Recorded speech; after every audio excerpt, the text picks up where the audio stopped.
Hi friends, உங்ககிட்ட கொஞ்ச நாளாக பேசணும்னு நினச்சிட்டே இருந்தேன். ஆனால் இன்றைக்கி தான் அதுக்கான வாய்ப்பு கிடச்சிருக்கு. சரி, எல்லாரும் எப்படி இருக்கீங்க? நல்லா இருக்கீங்கன்னு நினைக்கிறேன்.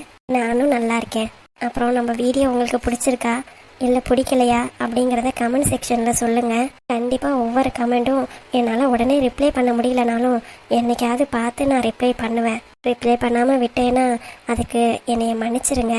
என்னடா இவ கமெண்ட்டுக்கு கூட ஒரு ரிப்ளை பண்ண மாட்டேங்கிறா, அப்படி ஈகோவாக இருப்பாளோ அப்படி இப்படின்லாம் என்ன நினச்சிடாதீங்க. கொஞ்சம் வேலை ஜாஸ்தியாக இருக்கும். வீடியோ எடுக்கவே கொஞ்சம் டைம் பத்தாம தான் இருக்குது. அடிச்சு பிடிச்சிட்டு நான் ஏதோ வீடியோ எடுத்து போட்டுடுறேன். உங்கள்கிட்ட பிடிக்குதா பிடிக்கலையான்னு எதுவுமே நான் கேட்குறதே இல்லை. அதனால தான் இன்றைக்கி வீடியோ போட்டு கண்டிப்பாக நம்ம கேட்டுருணுன்னு வந்துட்டேன். இந்த வெள்ளிசைய தொடர் உங்களுக்கு சுவாரஸ்யமாக இருக்கா? ஏன்னு நான் சொல்கிறேன்னா, 1 வருஷம் ஆக போகுது. நான் இன்னும் நல்லா க்ரியேட்டிவாக யோசித்து வச்சுருக்கேன். ஆனால் உங்களுக்கு மனசில் இவன் என்னடா 1 வருஷத்துக்கு கதையை இழுத்துக்கிட்டே இருக்காளே, வெட்டி ஒளி மாதிரி 6 வருஷத்துக்கு போட்டுருவாளோ அப்படின்னு பயம் வந்துடும்ல. அதனால தான் கேட்குறேன். உங்களுக்கு ஓகேவாங்கிறத நீங்கள் கமெண்ட் செக்ஷனில் சொல்லுங்கள். அப்புறம் ஒருத்தர் சொல்லியிருந்தாங்க, அவங்க மாசமாக இருக்காங்க, ஏன் இந்த மாதிரி பேசி கஷ்டப்படுத்துறீங்க, இந்த மாதிரி கொண்டு போகாதீங்க அப்படின்னு சொல்லியிருந்தாங்க. நான் இதுக்கு போன வீடியோவில்னு சொல்லியிருந்தேன். என் மாமியார் என்னை அப்படி தான் பார்த்துக்கிட்டாங்க. என்னை கொஞ்சம் கூட நல்லா பார்த்துக்கவே இல்லை. நான் ஒருத்தி மட்டும்தான் அப்படின்னு நான் நினச்சேன். ஆனால் என் ஃப்ரெண்ட்ஸ் 2-3 பேருக்கும் அப்படி தான் இருந்திருக்காங்க. ஏதோ 100ல் ஒரு 50 மாமியார் நல்லபடியாக பார்த்துருக்கலாம். ஆனால் முக்கால்வாசி மாமியார் இப்படி தான் இருக்காங்க. இதுக்காக நான் மாமியாரை மட்டும் குறை சொல்லலை, அவங்களோட சூழ்நிலை. அதனால நான் அப்படி போடுறேன். தப்பாக எதுவும் எடுத்துக்காதீங்க. ஆனால் அவங்க ஹஸ்பண்ட் நல்லபடியாக பார்த்துக்கிறதுனால அவன் நல்லா இருப்பா. தேனை பற்றி நீங்கள் யாரும் கவலைப்பட வேண்டாம். சீக்கிரமாகவே அவங்க மாமியார் புரிஞ்சுப்பாங்க. அதுக்கான நாள் சீக்கிரம் வந்துடும். கொஞ்சம் கஷ்டப்படுற மாதிரி தான் இருக்கும். அதுக்கப்புறம் பின்னாடி பெரிய சந்தோஷம் காத்துக்கிட்டு இருக்கு. வீடியோ போட்டதும் நோட்டிஃபிகேஷன் உங்களுக்குலாம் வருதாங்கிறதையும் ஒரு வாட்டி கமெண்டில் சொல்லிடுங்க. அப்படி வரலன்னா கண்டிப்பாக நான் வீடியோவோட லிங்கை வச்சு போஸ்ட் போட்டு விட்றேன். மறக்காமல் பாருங்கள். நிறைய பேர் சப்ஸ்கிரைப் பண்ணுறீங்க, ஆனால் ரெகுலராக வீடியோ பார்க்க மாட்டேங்கிறீங்க. எனக்கு கொஞ்சம் கஷ்டமாக இருக்குது. உங்களால் தான் நான் இப்படி உருவாகி இருக்கேன். இந்த தங்கச்சியை எப்போதும் மறந்துடாதீங்க. எப்பவும் உங்கள் வீட்டு பிள்ளையாட்டம் என்னை சந்தோஷமாக வச்சுக்கோங்க. நானும் உங்களை சந்தோஷமாக வச்சுக்கிறேன். இந்த வீடியோ உங்களுக்கு பிடிச்சிருந்துச்சுன்னா கண்டிப்பாக லைக் பண்ணுங்கள், ஷேர் பண்ணுங்கள் அண்ட் கமெண்ட் பண்ணுங்கள். மறக்காமல் சப்ஸ்கிரைபும் பண்ணிக்கோங்க. அப்புறம் பெல் பட்டனை கிளிக் பண்ணாமல் விட்டுறாதீங்க. அதனால கூட ஒரு சில டைம் நோட்டிஃபிகேஷன் வராமல் போயிடும். அதையும் ஆன் பண்ணி வச்சுக்கோங்க. உங்களுக்கு ஏதாவது குறைகள் இருந்துச்சுன்னா கண்டிப்பாக கமெண்ட் செக்ஷனில் சொல்லுங்கள். நான் அதுக்கான பதில் நான் அடுத்த வீடியோவில் இல்லைன்னா அடுத்த வாரத்தில் வர வீடியோவில் நான் சொல்கிறேன். பாய்.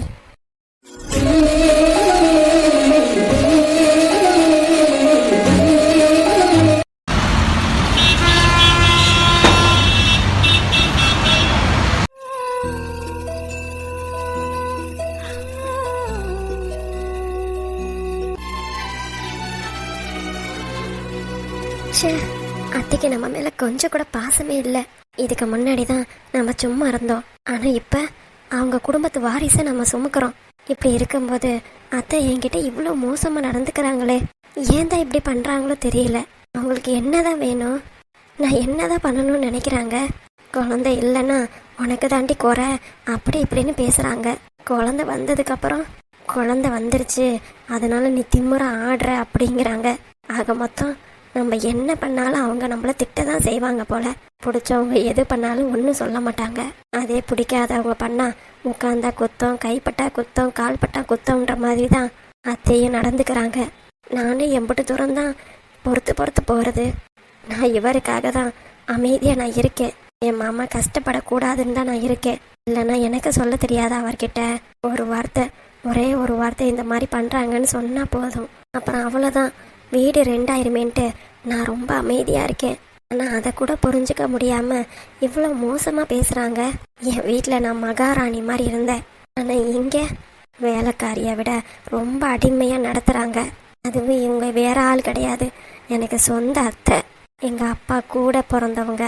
இவங்களே இந்த மாதிரி பண்ணுறாங்கன்னா நான் என்னத்தை சொல்ல? இவ்வளோ நாள் நான் வாயை மூடிட்டு இருக்கவும் தானே இவங்க இந்த பேச்சு பேசுகிறாங்க. நான் அப்படி என்ன பெருசாக தப்பு பண்ணிட்டேன்? சாப்பாடு சாப்பிட்டேன். மாசமாக இருக்கிறவங்க சாப்பாடு நல்லா சாப்பிடணும்னு தானே சொல்லுவாங்க. ஏன் எங்கள் அம்மா கூட சொன்னுச்சு, நல்லா சாப்பிட்டுக்கோ, இதுக்கப்புறம் தான் பசிக்கும்னு. நான் ஒன்றும் யாருக்கும் கெடுதல் பண்ணலையே. இது ஒரு குத்தம்னு அவங்க நினச்சாங்கன்னா கண்டிப்பாக அதுக்காக நான் கவலையே படமாட்டேன். நான் நல்லா இருக்கக்கூடாது, நான் குழந்தைய நல்லபடியாக பெற்றெடுக்கக்கூடாதுன்னு நினைக்கிறவங்க முன்னாடி நான் அழுது வடைஞ்சிக்கிட்டு இருக்கணுன்ற அவசியம் எனக்கு கிடையாது. போனால் போது அத்தையாச்சே மரியாதையாக இருப்போன்னு தான் நானும் அமைதியாக இருந்தேன். எப்போ அவங்க எனக்கு குழந்தை வயிற்றுல இருக்குன்னு தெரிஞ்சுமே இந்த மாதிரி பேசுகிறாங்கன்னா அப்போ அவங்க மனசில் என்னை எந்த அளவுக்கு மோசமாக நினச்சிக்கிட்டு இருக்காங்க. நானும் போனா போதுன்னு விட்டுட்டு அமைதியாக இருந்தேன். ஆனால் இனிமே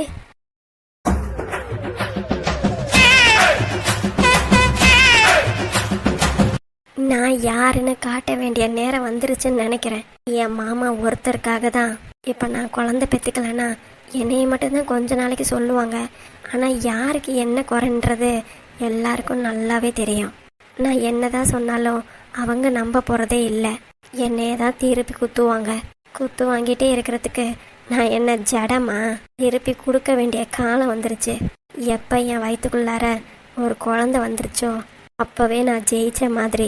இதுக்கப்புறமா அவங்களால ஒன்றுமே பண்ண முடியலேன்னு தான் அந்த ஆதங்கத்தை இந்த மாதிரி வெளிப்படுத்துகிறாங்க. இப்படிலாம் என்னை காயப்படுத்தினா நான் மனசு உடஞ்சி போயிடுவேனா? என்ன வேணாலும் பண்ணிக்கோங்க. அதுக்கு இன்னமே பதிலடி கொடுக்குற மாதிரி தான் இந்த தேன் இருப்பா. அத்தை, நீங்கள் பார்க்க தானே போகிறீங்க.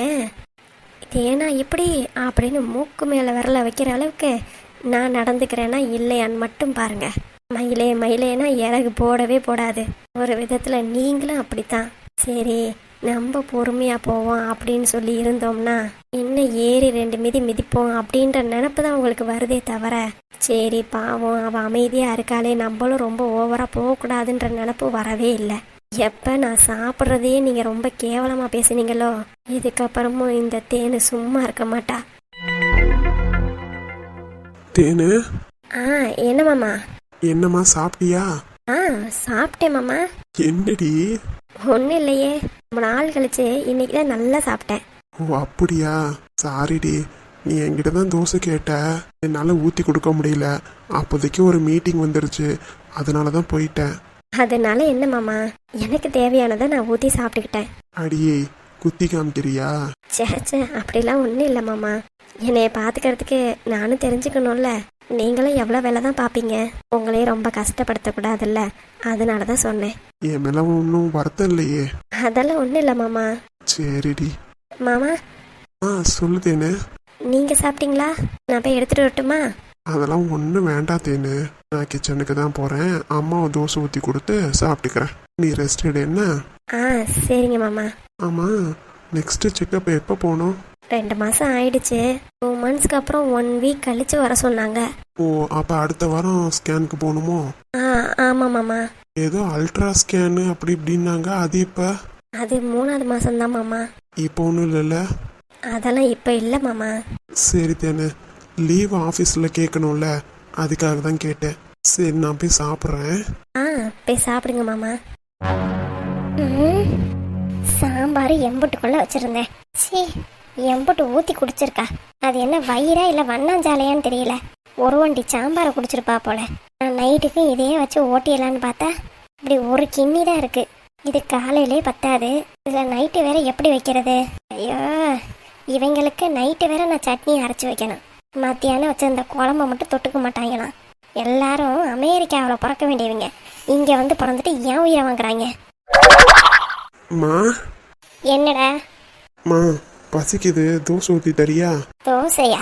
ஆமாம்மா. இட்லி ஊற்றி கிடக்குது. உன் பொண்டாட்டி தான் இட்லி பிடிக்கலன்னு சொல்லிட்டு தோசை ஊற்றிட்டு போனா.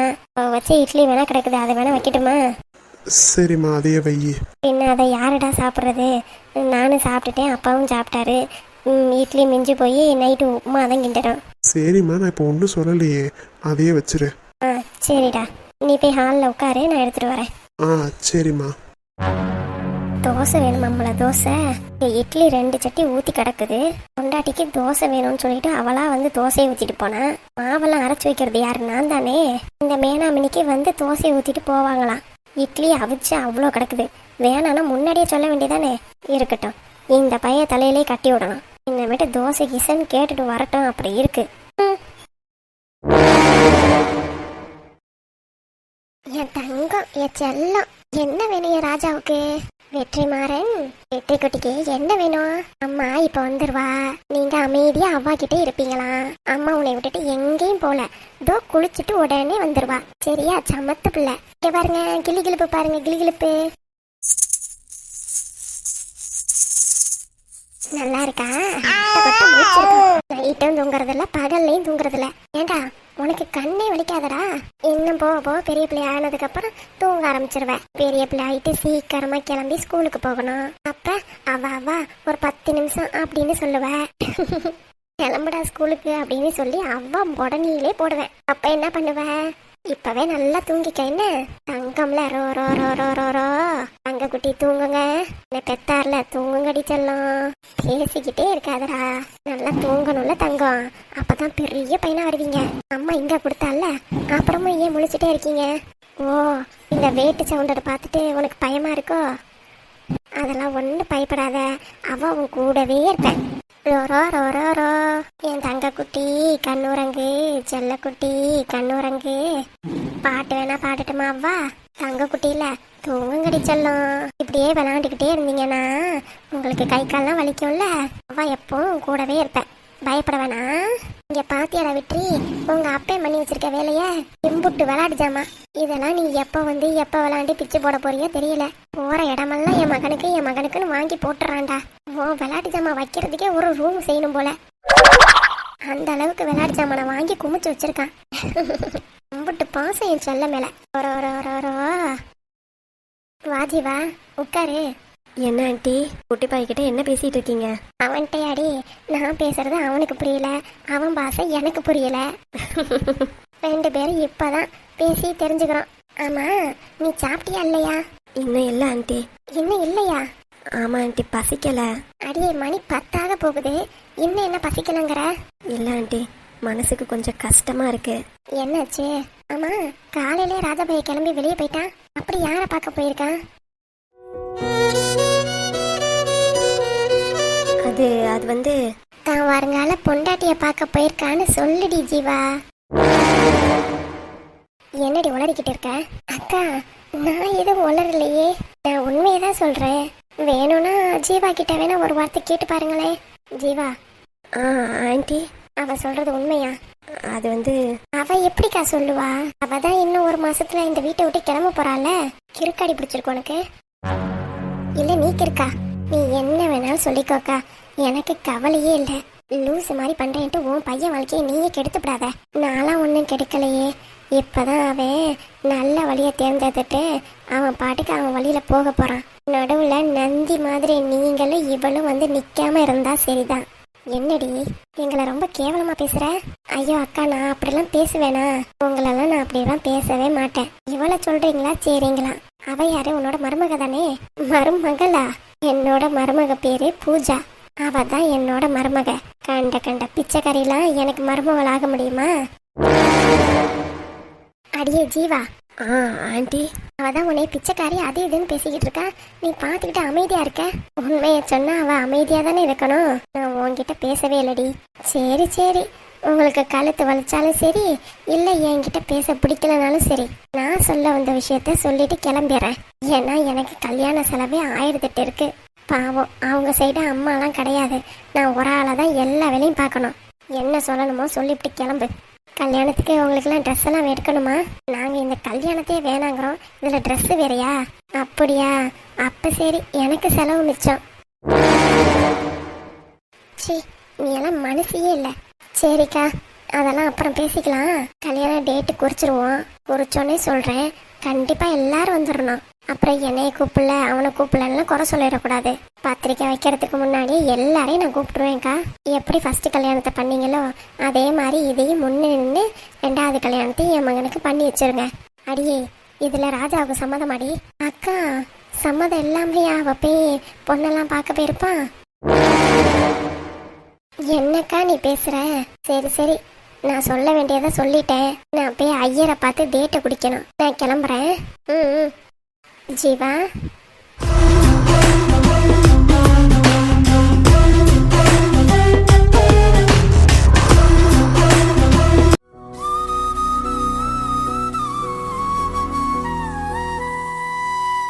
ஜீவா இங்க பாரு. என்னடி நடக்குதுங்க? அவ பாட்டுக்கு என்னென்னமோ வாய்க்கு வந்தபடிலாம் பேசிட்டு போறா. நீயும் கேட்டுட்டு அமைதியா இருக்க. நீ ஏதாவது பேசுவேன்னு நினைச்சுதானே நான் உன்னை பார்த்துட்டு இருக்கேன். ஆனா நீ அவளுக்கு எதுவுமே பதிலடி கொடுக்காம அமைதியா உட்கார்ந்துருக்க. என்னதான் நடக்குது இந்த வீட்டுல? இந்த பையன் எங்க? காலங்காத்துல எங்க வெளியே போனானே? எங்க போனா? ஆண்டி இப்ப நீ சொல்ல போறியா இல்லையா? ஆண்டி அத்தை சொன்னது உண்மைதான். என்ன? எனக்கு புரியல. இல்ல செம்பாத்தா சொன்னது உண்மைதான். அவருக்கு அந்த பொண்ணு மேல. சீ வாய மூடு. ராஜாலாம் அந்த மாதிரி கிடையவே கிடையாது. நானும் அப்படிதான் நினைச்சேன். ஆனா அவன் இன்னைக்கு அந்த பொண்ணை பார்க்க தான் ஆண்டி போயிருக்கான். என்னடி சொல்ற? நீ இவ்வளவு உண்மையை சொல்லியும் அவன் உன்னைய பத்தி புரிஞ்சுக்கலனா அப்ப அவன் மனசுல என்னதான் இருக்கு? இல்ல இந்த செம்பா இது மந்திர கிந்திரம் போட்டுட்டாளா? அதான் ஆண்டி எனக்கு ஒன்றும் புரியல. என்னைய ரொம்ப வெறுப்பேத்துறான். எனக்கு இன்னொரு கல்யாணம் நடக்க போகுது, நீயும் சீக்கிரமா இந்த வீட்டை விட்டு போயிடு அப்படின்லாம் சொல்றான். யாரு? ராஜாவா சொன்னா? ஆமா ஆண்டி, அவனுக்கு என்னைய சுத்தமா பிடிக்கவே இல்லை. நான் தான் தப்பு பண்ணிட்டேன். அந்த தப்பை சரி பண்றதுக்கு என்ன வழின்னு எனக்கு தெரியவே இல்லை ஆண்டி. இப்ப எதுக்கு நீ அழுதுகிட்டு இருக்க? என்ன நடந்துச்சுன்னு அழுதுகிட்டு இருக்க? கடைசி நிமிஷத்துல கூட என்ன வேணாலும் நடக்கலாம். இப்படி ஒண்ணு இல்லாத விஷயத்த நினைச்சு எதுக்கு அழுதுகிட்டு இருக்க? எனக்கு புரியுது, ஆனா என் மனசு ஏத்துக்க மாட்டேங்குதே. நான் அவன்கிட்ட சொல்றேன், ஆனா அவன் புரிஞ்சுக்கிற மனநிலையில இல்ல. அவன் என்னைய வேணான்னு சொல்றான். நீ வேணும்னு சொல்ல வேண்டியதானே? சொன்னேன் ஆண்டி, இன்டைரக்டா சொன்னேன். என் அன்னைக்கு கூட நான் அழுதுட்டு எல்லா உண்மையும் சொல்லிட்டேன். இருந்தாலும் அவன் மனசுல என்ன இருக்குன்னு என்னால கண்டே பிடிக்க முடியல. என்னை வெறுத்துட்டானோன்னு எனக்கு தோணுது ஆண்டி. லூசாடி நீனு. நீ முதல்ல அழுகை நிறுத்துங்கிறல்ல. எனக்கு தெரியும் என் மகனை பத்தி. அவன் என்னைக்கும் உன்னை விட்டுட்டு போகவே மாட்டான். நம்பிக்கையோட இரு. நான் என்ன ஏதுன்னு கேட்டு சொல்லட்டுமா? இல்ல ஆண்டி வேண்டாம். ஒருத்தரை வற்புறுத்தி வர்றது காதல் கிடையாது. உண்மையாலுமே என் மேல காதல் இருந்ததுன்னா அவனே வருவான். அப்படி இல்லைன்னா நான் அவனை என்னைக்கும் காதலிச்சுக்கிட்டே இருப்பேன். அவ்வளவுதான் ஆண்டி. லூசு மாதிரி பேசிட்டு இருக்காதடி. ரூம்ல உன் கூட தானே இருக்கான். என் கூட தான் இருக்கான் ஆண்டி. அவன் பாட்டுக்கு இருக்கான், நான் பாட்டுக்கு இருக்கேன். இங்க பாரு ஜீவா, ஆம்பளைங்க அப்படிதான் இருப்பாங்க. நம்ம தான் கொஞ்சம் விட்டு கொடுத்து போகணும். அவன் பேசலன்னா என்ன, நீ பேச வேண்டியதானே? நீ 2 வார்த்தை அன்பா பேசினாலே போதும். அவன் உன் காலடியிலே கிடப்பான். ஏன் நீ அதை புரிஞ்சுக்கவே மாட்ட? எவ்வளோ அன்பா பேசினாலும் அவன் மாற மாட்டான் ஆண்டி. ஏன்னா இப்போதைக்கு அவங்க அம்மா தான் அவனுக்கு முக்கியம். அப்படி அவங்க அம்மா என்ன செஞ்சுட்டாங்கன்னு எனக்கு தெரியல. புள்ள வாழ்க்கை கெடுக்கிறத தவிர வேற எந்த நல்ல வழியும் அவங்களுக்கு தெரியாது. இதுதான் நல்ல வழின்னு நினைச்சு அவங்க பண்ணிட்டு இருக்காங்க. பண்ற வரைக்கும் பண்ணட்டும், அதுக்கப்புறம் பாத்துக்கலாம். பாத்துக்கலாமா? வேற என்ன ஆண்டி என்னை பண்ண சொல்றீங்க? எல்லா உண்மையும் நான் சொல்லிட்டேன். அதுக்கப்புறமா அவன் இப்படியே நடந்துக்கிட்டானா நான் என்ன, எனக்கு என்ன சொல்ல வரதுன்னு எனக்கு ஒண்ணுமே புரியல. அவன் என்னை என்ன நினைக்கிறான்? நான் அவன் காலடியிலே கெஞ்சிக்கிட்டே இருக்கணும்னு நினைக்கிறானா? நான் தப்பு பண்ணிட்டேன், ஒத்துக்கிறேன். விட்டுட்டு போனது தப்பு தான். நான் அதை யாருக்காக பண்ணேன்? அவனுக்காக தானே. என் உடம்புல இவ்வளோ பெரிய சிக்கல் இருக்குன்னு தெரிஞ்சும் எந்த பொண்ணாவது இந்த மாதிரிலாம் இருப்பாளா? ஆனா அதையே அவன் யோசிக்கவே மாட்டேங்கிறான். எனக்கு தெரிஞ்சு அவனுக்கு என் மேல லவ்ங்கிறதே இல்லை. ஜஸ்ட் ஒரு இன்ஃபேக்சுவேஷன்ல தான் அவன் என்னை கல்யாணம் பண்ணியிருக்கான், அவ்வளோதான். நான் தான் அவன் மேல உண்மையான லவ்வை வச்சு தொலைஞ்சிட்டேன். இப்போ அவஸ்தைப்பட்டுக்கிட்டு இருக்கேன். அவன் என்னைக்குமே என்னோட லவ்வை புரிஞ்சுக்கவே மாட்டான் ஆண்டி. எப்படி சொன்னாலும் சரி, மனசையே பொழந்து காட்டினாலும் சரி, அவன் என்னமே நம்புற மாதிரி தெரியல. அவனுக்கா எப்படி புரிஞ்சு வரானோ வரட்டும். அப்படி வரலையா நான் பாட்டுக்கு 1 மாசம் இங்க இருந்துட்டு நான் இந்த வீட்டை விட்டு கிளம்பி போயிடுறேன். லூசாடி நீனு. அவளும் அதுக்கு தான் ஆசைப்படுறா. அதே மாதிரி நீயும் நடந்துக்கணுங்கிற. அப்புறம் அவ ஜெயிச்ச மாதிரி ஆயிடாதா? ஆண்டி, அவங்க ஜெயிக்கிறாங்க தோக்குறாங்கிறதெல்லாம் மேட்ரு இல்லை. என் மனசுல ராஜா தான் இருக்கான். ஆனா ராஜா மனசுலயும் நான் தான் இருக்கேனான்னு எனக்கு தெரியாது. இன்னொரு பொண்ணு வரவும் என்னைய விட்டுட்டான். அப்படி இருக்கும்போது அவன் மனசுல நான் தான் இருக்கேனாங்கிறது எனக்கே டவுட்டா இருக்கு. நம்ம இங்கேயே தோத்துட்டோமே, இதுக்கப்புறம் அவங்க கிட்ட தோத்தா என்ன ஜெயிச்சா என்ன? ஒன்னு தெரிஞ்சுக்கோங்க ஆண்டி, எனக்கு பலமே என் ராஜா மட்டும்தான். அவனே என்னைய கைவிடுற மாதிரி இப்படி பண்ணும்போது நான் என்ன பண்ண முடியும்? என்னால ஒன்றும் பண்ண முடியாது ஆண்டி. இதெல்லாம் பார்த்துக்கிட்டு என்னால அமைதியாக இருக்கவே முடியல. ஏதோ அவங்க பேசுறாங்களேன்னு கொஞ்சம் கோபமா பேச வேண்டியதா இருக்கு, அவ்வளவுதான். யாரை நம்பி அவங்க கிட்ட எய்த்து நான் பேசுறது? எதை நம்பி என்னைய பேச சொல்றீங்க? நான் ஏதாவது பேச போய் அவன் என்கிட்ட சண்டைக்கு நின்னுட்டானா எங்க அம்மாவை எப்படி நீ பேசலாம்னு இப்பெல்லாம் அந்த பயம்லாம் வந்துருச்சு எனக்கு. இங்க பாரு ஜீவா, நீ கண்டதே நினைச்சு யோசிச்சுட்டு இருக்க. இதெல்லாம் ஒண்ணுமே இல்ல. அப்படிதான் ஆண்டி நானும் நினைச்சேன். என் ராஜாவா மாத்திருவேன்னு நான் நினைச்சேன். என்னால முடியும்னு நினைச்சேன். ஆனா அவன் நான் நினைக்காத அளவுக்கு வேற மாதிரி இருக்கான். இப்ப அவன் டோட்டலாவே சேஞ்ச் ஆயிட்டான். நான் இல்லாத வாழ்க்கையை அவன் வாழ்ந்துட்டான். நான் தான் அவன் இல்லாத வாழ்க்கையை நினைச்சு அழுதுகிட்டு இருந்தேன். அடியே, அவனும் அப்படிதாண்டி இருந்தான். நீங்க சொல்றீங்க, ஆனா அவன் அடுத்த பொண்ணு வரவும் அவளை பார்க்க கிளம்பிட்டான்ல. இப்ப நான் யாரோ தானே, எனக்கும் பேசி பேசி அழுது தொண்டையெல்லாம் கட்டி போய் கிடக்கு. என்னால பேசவும் முடியல. அந்த அளவுக்கு மனசுல அழுத்தமா இருக்கு. என்ன பண்றது ஏது பண்றது எனக்கு ஒண்ணுமே புரியல. மனசெல்லாம் வலிக்குது ஆண்டி. நான் அவனுக்காக தான் செத்து பொழைச்சு வந்தேன். திரும்பி அவனை வந்து கல்யாணம் பண்ணிக்கிட்டேன். ஆனா இப்ப அவன் மனசுல நான் இல்லைன்னு தெரிஞ்சதும் என் மனசு ரொம்ப வலிக்குது ஆண்டி. ஜீவா, நான் வேணா அவன்கிட்ட பேசி பாக்குறேனே. இல்ல ஆண்டி, வேண்டாம். எனக்காக யாரும் பேசி அசிங்கப்பட வேண்டாம். உங்க வேலை எனக்கு மரியாதையே இருக்கு. நீங்க எதையாவது பேசி அவன் ஏதாவது ஒன்று சொல்லி உங்க 2 பேத்துக்குள்ளார என்னால சண்டை வர வேண்டாம். என்ன நடக்கணுமோ நடக்கட்டும். அவன் போக்குல அவன் போகட்டும். இதுக்கப்புறம் நானும் எதுவும் சொல்றாப்புல இல்ல. அவன் இஷ்டத்துக்கு அவன் சந்தோஷமா இருக்கட்டும் தான் நான் விட்டுட்டு போனேன். அதையும் அவன் சொல்லி காட்டுறான். நீ இன்னொரு கல்யாணம் பண்ணிக்க தானே சொன்னேன், அதை தானே நான் செய்யறேன் அப்படின்னு. அவன் சொல்றதும் உண்மைதானே. இப்ப எனக்கு குணமாயிடுச்சுன்னு திரும்பி வந்து நான் திரும்பி கேட்டேன். அது எப்படி கேட்ட பொருள் அப்படியே இருக்கும். உனக்கு தேவைன்னா வேணும்பே, தேவையில்லைன்னா வேணான்ப. அந்த மீனிங்ல தானே போகும் அது. அவன் பாயிண்ட் ஆஃப் வியூல இருந்து பார்க்கும்போது அவன் பண்றது தான் ஆண்டி சரி. நம்ம தப்பு பண்ணிட்டோம், நம்ம தண்டனை அனுபவிச்சு தான் ஆகணும். அதனால எனக்காக நீங்க எதுவும் பேச வேண்டாம். என் வாழ்க்கை எப்படி இருக்கணுமோ அப்படியே இருக்கட்டும். இந்த வீட்டை விட்டு 1 மாசம் கழிச்சு போனாலும் சரி, கண்டிப்பா உங்களை பார்க்கறதுக்கு நான் அடிக்கடி வருவேன். நீங்களும் என்ன பார்க்க வருவீங்கல்ல? நீ போக மாட்டேடி ஜீவா.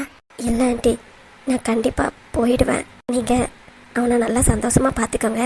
அப்படிலாம் பேசாத ஜீவா, எனக்கு மனசு கஷ்டமா இருக்கு. அதனாலதான் ஆண்டி நான் எதுவும் சொல்லாம அமைதியா இருந்தேன். என்ன பண்றது, செம்பாத்தை தான் வேணுக்கிட்டே வந்து சொல்லி விட்டுட்டாங்க. பாவம், நீங்களும் இப்ப கஷ்டப்படுறீங்க. நீ கஷ்டப்படுறதை விடவா நான் இப்ப கஷ்டப்படுறேன். நீ கொஞ்சம் அமைதியா இருடி, நல்ல விஷயம் நடக்கும். அப்படி இருந்து நான் பார்த்ததெல்லாம் போதும். என்னமேட்டு என் உடம்பு தாங்காது. ஆண்டி, நான் என் ரூமுக்கு போறேன். சரி ஜீவா. உசரே உசரே அட நீதானடா,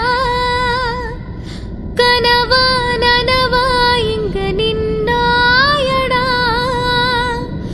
காயோ ராதா நெஞ்சோ சேராதா, காணோ நிழலிப்போ நெசமாகாதா.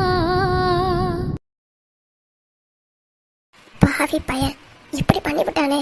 சே, நான் கூட அவன் இந்த மாதிரிலாம் பண்ண மாட்டான்னு நினைச்சுக்கிட்டு இருந்தேன். என்ன பண்ணாலும் இந்த பசங்க எல்லாம் மாறவே மாட்டாங்க போல. இவனை என்னதான் சொல்றது? இவனும் அவங்க அம்மா பேச்சு கேட்டுக்கிட்டு ஆடிக்கிட்டு இருக்கான். எப்பதான் அவங்க அம்மாவோட சுயரூபம் இவனுக்கு தெரிய போகுதோ தெரியல.